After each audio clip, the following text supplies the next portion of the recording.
Iran के विदेश मंत्री ने मिडिल ईस्ट के देशों को दिया जवाब। बोले हम भाइयों के ऊपर अटैक नहीं कर रहे, बस अमेरिका को रिटेलिएट कर रहे। अमेरिका को दिया संदेश, अगर रिजीम चेंज करना है तो ये मिशन इम्पॉसिबल है। जी हाँ दोस्तों, अमेरिका और इजराइल रुक नहीं रहे हैं। इसी के जवाब में ईरान भी पूरी ताकत से अमेरिका इजराइल को रोकने की कोशिश कर रहा है, लेकिन मिडिल ईस्ट के देशों का बुरा हाल हो गया है। उनकी इकोनॉमी रुक चुकी है, एयर स्पेस रुक चुके हैं, तेल के टैंकर रुक चुके हैं।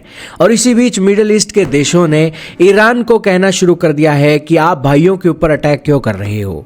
तो इसके ऊपर ईरान के विदेश मंत्री ने कहा कि हम भाइयों के ऊपर अटैक नहीं कर रहे, लेकिन मिडिल ईस्ट के अंदर जो अमेरिकी बेसिस हैं हम उनको टारगेट कर रहे हैं। साथ में ही दोस्तों आज उन्होंने बेंजामिन नेतन्याहू को भी जवाब दिया, जिसके अंदर उन्होंने ईरान के लोगों को रिजीम चेंज करके अपने हाथों में सत्ता लेने की बात बोली। ईरान के विदेश मंत्री ने कहा कि अगर उनका गोल है कि वो ईरान के अंदर रिजीम चेंज करना चाहते हैं तो ये मिशन इम्पॉसिबल है।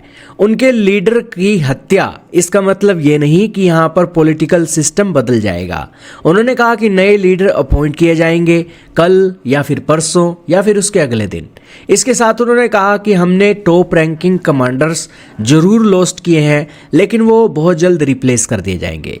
और उन्होंने कहा कि ईरान के अंदर सब कुछ अच्छा है, वेल एस्टैब्लिश है और इस वॉर के अंदर किसी की भी विक्ट्री नहीं होने वाली है। लेकिन दोस्तों अमेरिकी आंकड़े इसके खिलाफ ही एक बातें बोलते हैं। ईरान की कुल जनसंख्या 9.32 करोड़ की है और बताया जाता है कि सिर्फ 20% लोग ही इस्लामिक रिपब्लिक के बने रहने का समर्थन करते हैं।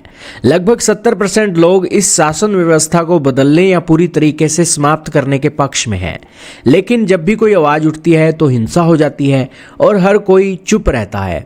और इसी बीच अमेरिका और इजराइल यहाँ पर लोगों से बाहर निकलने की डिमांड कर रहे हैं।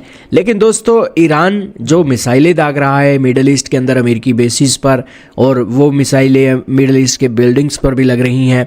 तो इन सारे मामलों के बीच दोस्तों देखना होगा कि आखिरकार यहाँ पर क्या डेवलपमेंट निकलती है।